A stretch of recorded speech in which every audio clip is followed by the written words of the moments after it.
Assalamualaikum warahmatullahi wabarakatuh. Salam budaya, memayu hayuning budaya, dan salam semangat. Jumpa lagi dengan saya Babeh Widi di channel kesayangan kita semua, yaitu Babeh Widi Channel. Dan ketemu lagi di Serabi Sinau bareng Babeh Widi. Di Serabi kali ini kita masih membicarakan tentang seni budaya teater, dan kita akan ngobrolin atau membahas tentang olah suara. Kali ini tentang teorinya saja dulu. Nanti praktek-prakteknya akan saya buat video-videonya juga. Namun sebelum kita ke materi, alangkah baiknya panjenengan semuanya untuk subscribe subrek ya channel kesayangan kita semua, agar pengikut saya itu makin banyak ya. Karena channel ini adalah channel yang sangat bermanfaat sekali keilmuannya, khususnya untuk seni budaya musik dan seni budaya teater. Maka dari itu silahkan subscribe, komen, like, dan share. Oke?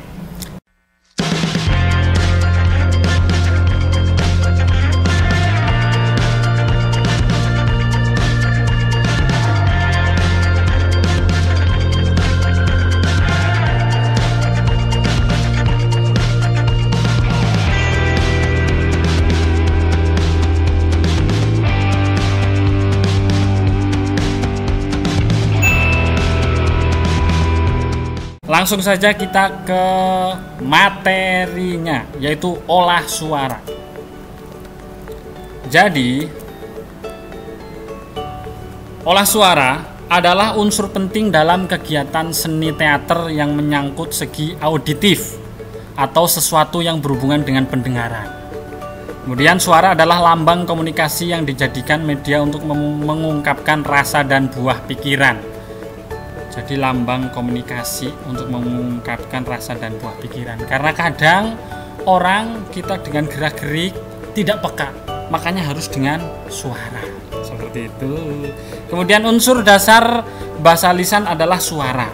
Prosesnya suara dijadikan kata, dan kata-kata disusun menjadi frasa serta kalimat yang semuanya dimanfaatkan dengan aturan tertentu yang disebut gramatika atau paramasastra.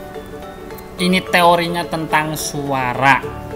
Kemudian suara dan bunyi. Dalam kenyataannya suara dan bunyi itu sama, yaitu hasil getaran udara yang datang dan menyentuh selaput gendang telinga. Akan tetapi dalam konvensi dunia teater, kedua istilah tersebut dibedakan. Suara merupakan produk manusia untuk membentuk kata-kata, sedangkan bunyi merupakan produk benda-benda. Itu suara itu produk manusia untuk membentuk kata-kata atau dialog. Ini saya sedang bersuara. Kemudian kalau bunyi ya berarti produknya benda-benda. Contohnya saya main kendang itu bunyi, saya main gitar itu namanya bunyi, saya main gamelan itu namanya bunyi, saya main piano itu namanya bunyi, saya tepuk-tepuk meja seperti ini namanya juga bunyi. Walaupun ini produk manusia, tapi ini bukan kata-kata. Kalau tepuk tangan seperti ini berarti masuk ke bunyi. Seperti itu. Oke. Suara dalam teater. Dalam dunia teater, suara dihasilkan oleh proses mengencang dan mengendornya pita suara sehingga udara yang lewat berubah menjadi bunyi. Dalam kegiatan teater, suara mempunyai peranan penting karena digunakan sebagai bahan komunikasi yang berwujud dialog. Dialog merupakan salah satu daya tarik dalam membina konflik-konflik dramatik, sehingga mengucapkan dialog ini menjadi sifat teater yang khas. Ini teorinya. Kemudian fungsi ucapan dalam teater. A. Ucapan yang dilontarkan oleh pemeran bertujuan untuk menyalurkan kata dari teks lakon kepada penonton. Menyalurkan saja dari wujud teks, kemudian menjadi wujud dialog. B. Memberi arti khusus pada kata-kata tertentu melalui modulasi suara. Jelas, suaranya orang tua dengan suaranya anak-anak jelas berbeda. Suara marah, suara bertanya, itu jelas berbeda.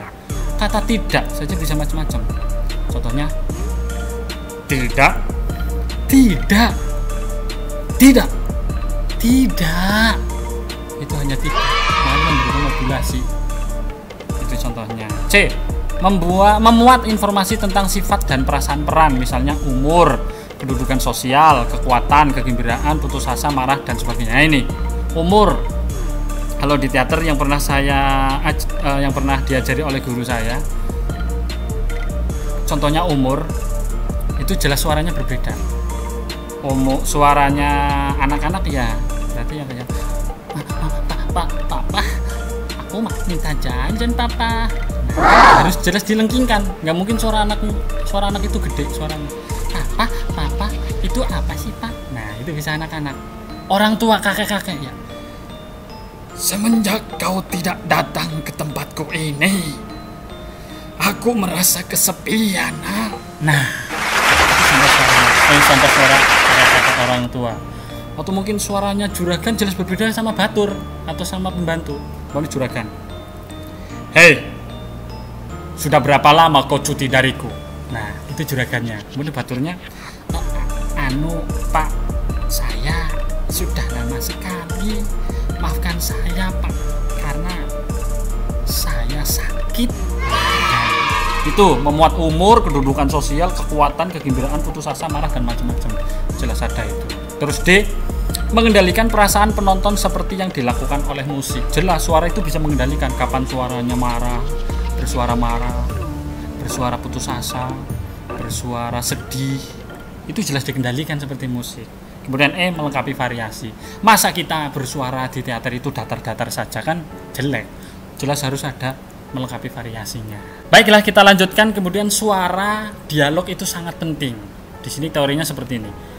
Seseorang pemeran dalam pementasan teater menggunakan dua bahasa, yaitu bahasa tubuh, gestur, dan bahasa verbal atau suara yang berupa dialog. Bahasa tubuh bisa berdiri sendiri, dalam arti tidak dibarengi dengan bahasa verbal. Akan tetapi bisa juga bahasa tubuh sebagai penguat bahasa verbal. Jelas. Gestur bahasa tubuh itu jelas memperkuat bahasa verbal atau suara. Contoh, ngomong, aku takut sekali, cuman nggak pakai bahasa tubuh, cuman aku takut sekali loh. Tapi kalau bahasa tubuh, aku takut sekali, di sana tempatnya menyeramkan. Nah, itu sudah pakai bahasa tubuh, mesti lebih enak. Kemudian, dialog yang diucapkan oleh seorang pemeran mempunyai peranan yang sangat penting dalam pementasan naskah, drama, atau teks lakon. Hal-hal ini disebabkan karena dalam dialog banyak terdapat nilai-nilai yang bermakna. Jika lontaran dialog tidak sesuai sebagaimana mestinya, maka nilai yang terkandung tidak dapat dikomunikasikan kepada penonton. Hal ini merupakan kesalahan fatal bagi seorang pemeran. Nah, jadi memang kenapa olah suara itu penting ya, karena biar misi kita dalam menyampaikan sebuah cerita itu tersampaikan ke penonton. Contohnya umpamanya mau suara marah, pakai gestur juga nih ya. Pergi dan enyahlah kau dari sini. Aku tidak ingin melihat mukamu kembali. Pergi. Daripada yang umpamanya pergi kau dari sini. Sebenarnya bisa juga tergantung misinya. Umpamanya orang yang slow dan enak tapi marah ya, pergi kau dari sini. Aku tidak ingin melihat mukamu kembali. Aku jijik dengan kau. Nah, pokoknya segalanya lah, suara dan gestur di dalam teater itu sangat penting. Oke. Kemudian kita berlatih ke pengucapan. Alat-alat yang harus dilatih dalam latihan olah vokal atau pengucapan. A. Bibir.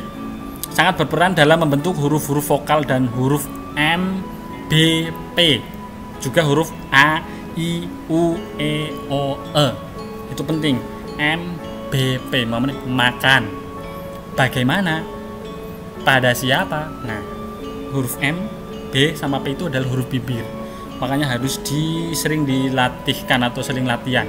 Atau latihannya kadang A, I, U, E, O, A, I, U, E, O, A, I, U, E, O, M, B, P, M, B, P. Itu biar kita ketika ngomong, ketika lagi pentas itu enak jelas. Salah satunya adalah latihan bibir. Kemudian lidah. Itu ada huruf yang harus sering kita latihankan ketika latihan olah vokal atau olah suara lidah, itu C, D, L, N, R, S, T. Silakan rasakan sendiri ketika ketika kamu bilang C, itu lidah yang bekerja. C, D, L, N, R, S, T. Itu lidahnya. Ini harus sering kita latihankan. Karena nanti lidah yang lincah akan dapat menentukan pembentukan lafal yang baik, tepat, dan jelas. gitu. Terus rahang, kalau lidah biasanya kita latihannya kayak gini bisa.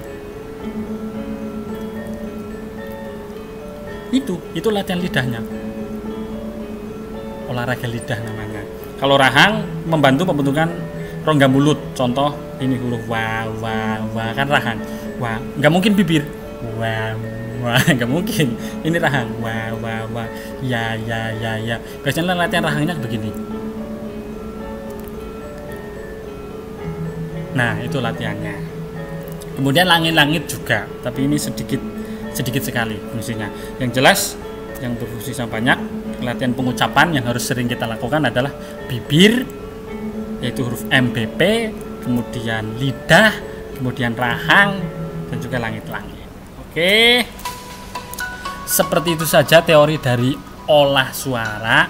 Nanti lain waktu akan saya bikin video tentang latihan olah suara, mulai dari senam wajah, senam vokal, dan juga sekaligus latihan olah tubuhnya. Nanti akan double latihan olah tubuh dan olah suara. Oke, sampai berjumpa lain waktu. Semoga bermanfaat. Terima kasih. Jangan lupa untuk subscribe channel Babeh ya, Babeh Widi Channel. Kemudian di like, komen, dan share. Terima kasih. Assalamualaikum warahmatullahi wabarakatuh. Salam PKI.